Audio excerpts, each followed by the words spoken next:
Amém, irmãos. Graças ao Senhor, nós louvamos a Ele por essa manhã tão preciosa que Ele já nos concede, dando glórias ao Pai pela pessoa bendita do nosso Senhor Jesus. Temos que nos lembrar que todos pecaram e destituídos estão da glória de Deus. Agora a nossa glória é Cristo. Então a Ele seja a glória. Não a nós, mas a Ele toda a honra, toda a glória. Quero compartilhar 3 textos com os irmãos. O primeiro, 1 Timóteo, no capítulo 3.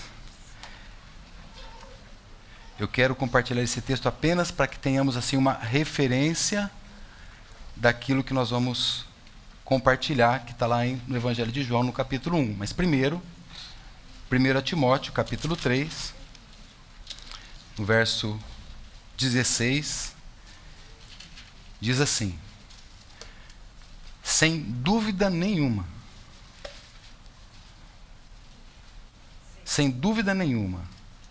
ou sem dúvida alguma, grande é o mistério da piedade. Aquele que se manifestou em carne foi justificado em espírito, visto dos anjos, pregado aos gentios, crido no mundo e recebido na glória. E o segundo texto, João, capítulo 1, Evangelho de João, voltem um pouco. Evangelho de João, no capítulo 1, um texto bastante conhecido por todos nós. E eu tenho convicção que nós até podemos falar ele juntos, até sem usar mesmo o recurso aqui da leitura, tenho certeza disso. Podemos fazer isso? Ele veio, João 1:11, né? Veio para o que era seu, e os seus não o receberam. Mas a todos quantos o receberam, deu-lhes o poder de serem feitos filhos de Deus, aos que creem no seu nome. Amém. Nós te damos muitas graças, amado Senhor, por essa manhã. Nos reunimos aqui, fazemos isso em torno do teu nome. Gratos pela tua palavra, que é a verdade. E sem dúvida nenhuma, o Senhor foi manifestado na carne. E nós te bendizemos por isso. Te agradecemos tanto, porque temos uma viva esperança, uma viva realidade. O Senhor está presente aqui conosco, porque o Senhor prometeu que onde os seus estivessem reunidos no teu nome, o Senhor estaria ali presente. Louvamos o teu nome, porque a alegria desse reunir, o peso espiritual dessa reunião é a tua presença, Senhor. E nós te bendizemos. E queremos que esse tempo seja tão agradável ao Senhor quanto para nós. E dizemos ao Senhor que já está sendo tão precioso. Nós te louvamos por isso. Bendito é o teu nome. Amém, amados. E o texto disse que todos os que o receberam, deu-lhes o poder de serem feitos filhos de Deus. Todos. Todos. Aqui, tudo não exclui nada, né? Tudo é tudo mesmo. Todos os que o receberam. Importa o nível de intelectualidade, não importa a formação acadêmica, não importa o que você fez, o que você faz. Se você o recebe, você se torna filho de Deus. Não importa a sua idade, não importa a sua profissão, a sua nacionalidade. Se você é um ateu, um religioso, se você é um desviado, não importa. Todos os que o recebem, todos são membros da família de Deus. Passam a ser membros da família de Deus. O reino de Deus passa a ser uma verdade e uma realidade aqui na terra. Mas não é por nossa causa, é por causa do que está escrito aqui na palavra. Que todos os que o receberam, deu-lhes esse poder. E essa palavra poder, algumas vezes, eu sei que algumas versões mais modernas está traduzida por direito, né? Deu-lhes o direito de serem feitos filhos de Deus. Tanto poder como direito não expressa tão adequadamente o que está escrito aqui. As duas, ok, a gente pode entender que nós podemos ter o poder de ser feitos filhos de Deus, o direito de ser feito filho de Deus, amém.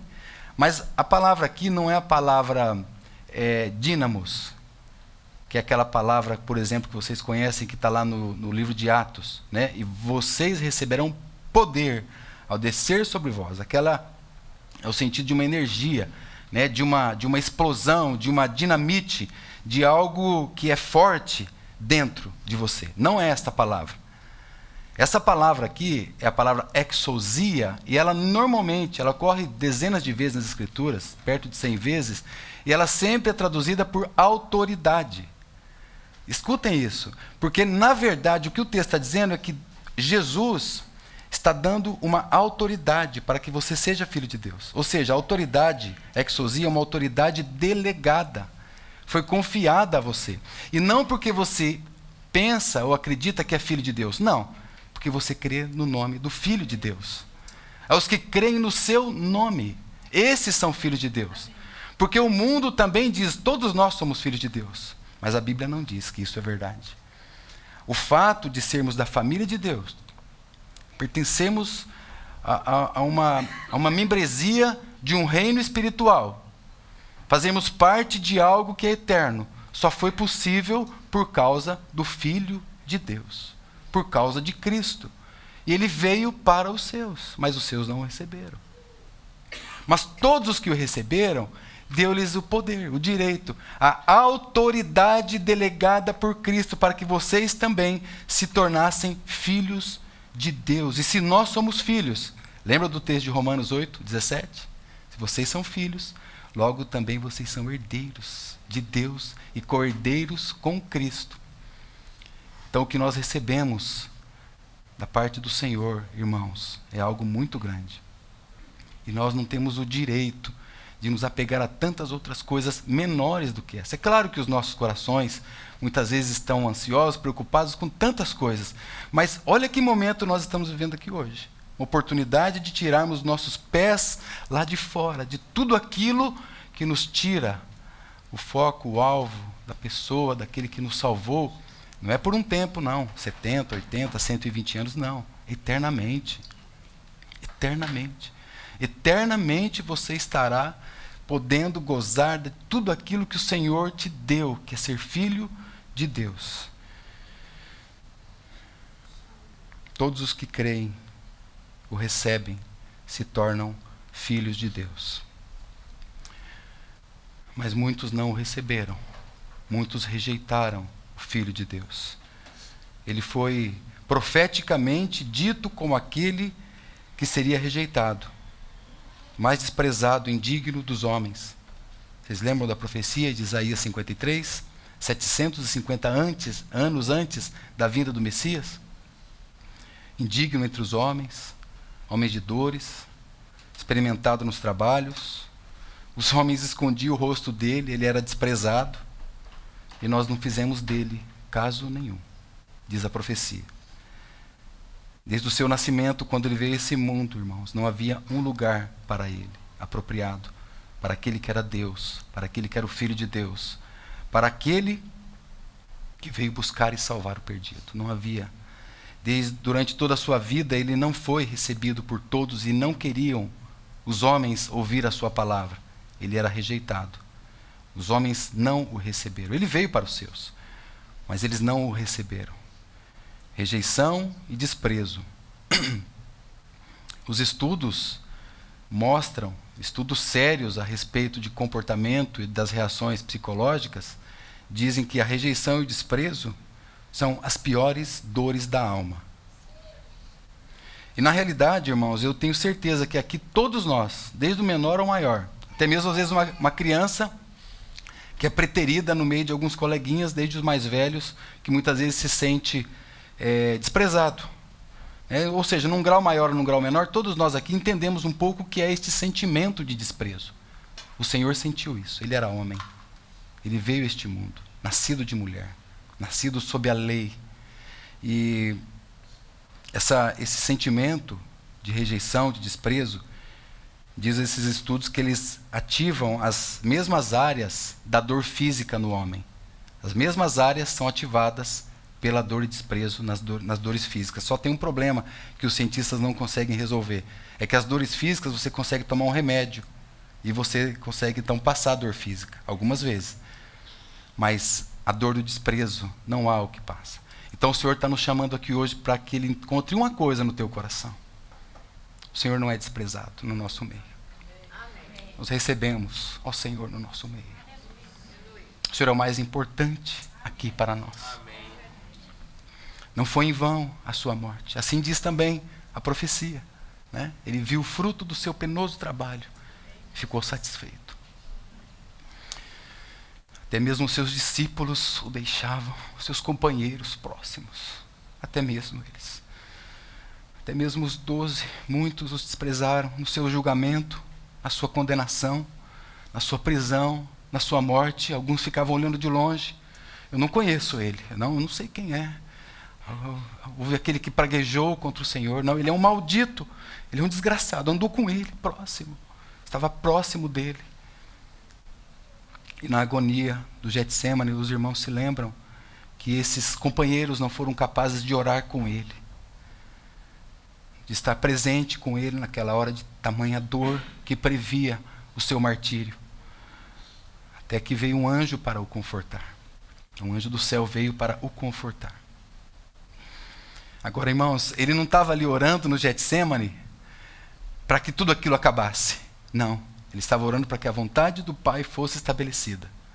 Ele estava orando, não é para ele.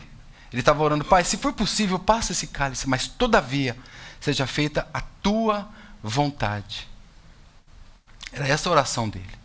E aquela multidão que recebeu ele em Jerusalém, gritando, Hosana, Hosana, o que vem em nome do Senhor. Estava ali montado naquele jumento, e vendo tudo aquilo, ele não se encantava, ele não se impressionava com esses aplausos, porque aquela mesma multidão, pouco tempo depois, estava desprezando a ele, e muitos até gritavam, crucifica-o, crucifica-o. Ele veio para o que era seu, mas os seus não o receberam. Mas a todos quanto o receberam, deu-lhes o poder de serem feitos filhos de Deus. Ele veio para os seus, e a gente muitas vezes pode aqui configurar, e podemos fazer isso com bastante segurança, que aqui é a nação de Israel, né, o povo judeu. E outros dizem, não, aqui é toda a criação que ele veio. Ele não veio só para a nação de Israel, ele veio para toda a criação. E foi toda a criação que o desprezou, e é verdade. O que se muitas vezes sustenta, dizendo que o texto aqui está dizendo que veio para o seu, é para o povo judeu especificamente, é por conta dos 3 evangelhos que vêm anteriormente. Por quê? Porque Cristo sempre é visto em conexão com os judeus, nos 3 evangelhos. Por isso que eles dizem que aqui é para os judeus. E ele veio para os judeus o desprezaram, e ele que estava proclamando o reino messiânico, mas ele foi rejeitado. Mas na realidade, inclusive lá em Mateus no capítulo 15, o próprio Senhor Jesus disse que ele não foi enviado senão as ovelhas perdidas da casa de Israel. Mas se você pega o contexto, então você pode também entender que foi para o mundo. Se você pega o versículo 10, por exemplo, o anterior ao que nós lemos, diz que ele estava no mundo, o mundo foi feito por ele, e o mundo não o conheceu. Então, dentro desse contexto, a gente com muita segurança, e com base até em outros textos, né? Deus amou o mundo de tal maneira, amou o mundo de tal maneira que deu seu Filho, né? Então, isso nos alcança de maneira muito segura. E diz que o Filho do Homem veio buscar e salvar o que estava perdido. Se você disser, eu estava perdido, então ele veio para você. Essa é a realidade do Evangelho de Deus. Então, Deus enviou seu Filho ao mundo, mas não para condenar o mundo, mas para que o mundo fosse salvo por meio do Senhor. E do Senhor é a terra e toda a sua plenitude, diz o salmista. O mundo e aqueles que nele habitam, porque ele afundou, e afundou sobre os mares, e firmou sobre os rios. Então, a condenação, amados irmãos, é porque agora os homens rejeitam o Filho de Deus. A obra já foi feita, a obra está pronta. Ele veio, e isso está provado.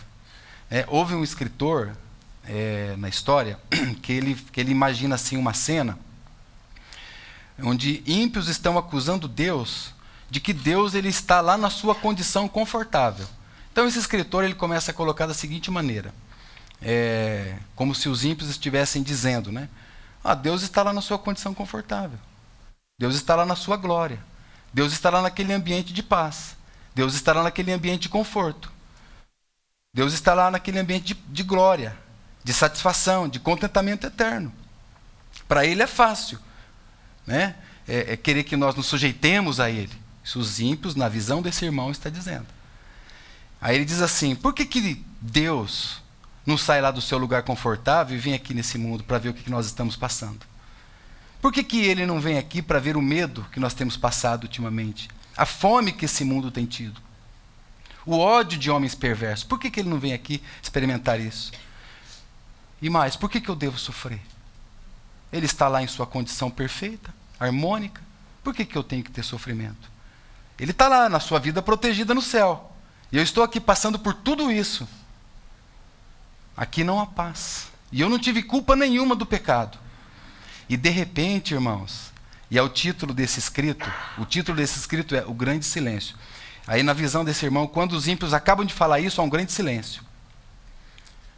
Porque Cristo já veio. Ele já veio. Então, não é que ele tem que vir para esse lugar para experimentar tudo isso. Ele já veio e já experimentou tudo isso como um homem. Ele veio para o que era seu. Se você não o recebeu, você não tem o direito, o poder, a autoridade de ser feito filho de Deus. Mas nós, a todos o que o recebemos. Ele sofreu e ele já respondeu de maneira adequada, como um homem deve responder a todas as questões nesse mundo. Louvado seja o nome do Senhor. Bendito seja o nome do Senhor. Por quê, irmãos? Há também aquela figura daquele grande homem muito rico, possuidor de uma grande propriedade. E ele chega para o seu filho, herdeiro de toda aquela propriedade, e fala: filho, vai lá tomar posse daquela propriedade. E o seu filho sai da casa do pai, um grande homem, muito rico, e vai lá tomar a posse. Quando ele chega lá para tomar a posse, ele é morto por aqueles homens maus que estão ali. Foi isso que aconteceu com o Filho de Deus. Ele veio para o que era seu, mas os seus não o receberam. Isso nos fala do mistério da encarnação. Está relacionado com o primeiro texto que nós vimos. Ele se manifestou em carne, mesmo sabendo aquilo que iria acontecer a ele. Manifestado em carne, justificado em espírito, visto dos anjos, pregado aos gentios, crido no mundo e recebido na glória. E ele deixou aquela glória. Ele já fez isso.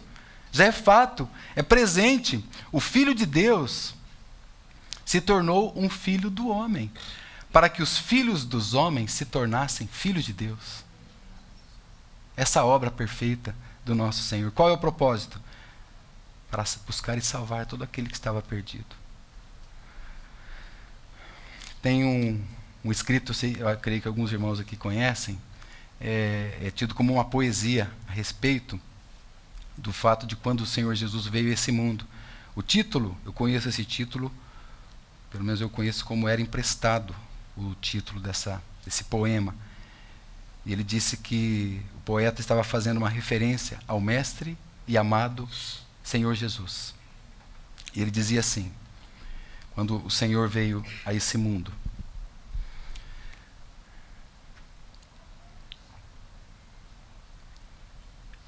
o berço que ele usou na estrebaria, por acaso era dele? Era emprestado. O pão, o suave pão, que foi por seu amor multiplicado, alimentando a multidão, por acaso era dele? Era emprestado. Os peixes que ele comeu junto ao lago, ficando alimentado, esse prato era seu? Era emprestado. O famoso barquinho, aquele barco,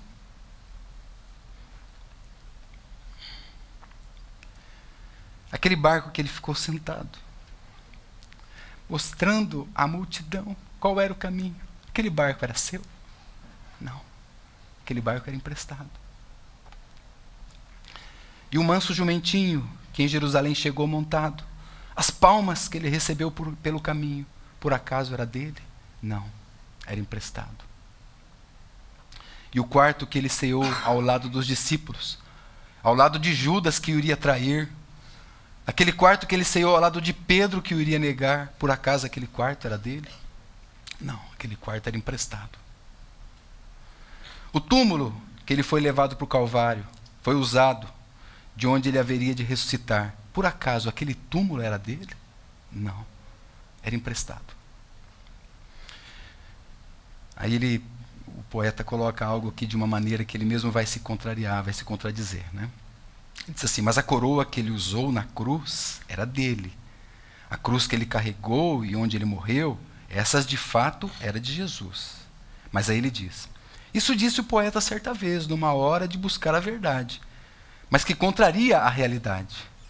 Porque o berço, o jumentinho, o suave pão, os peixes, o barquinho, a sepultura, o quarto, eram dele a partir de toda a criação. Ele criou todas as coisas, assim diz a palavra de Deus.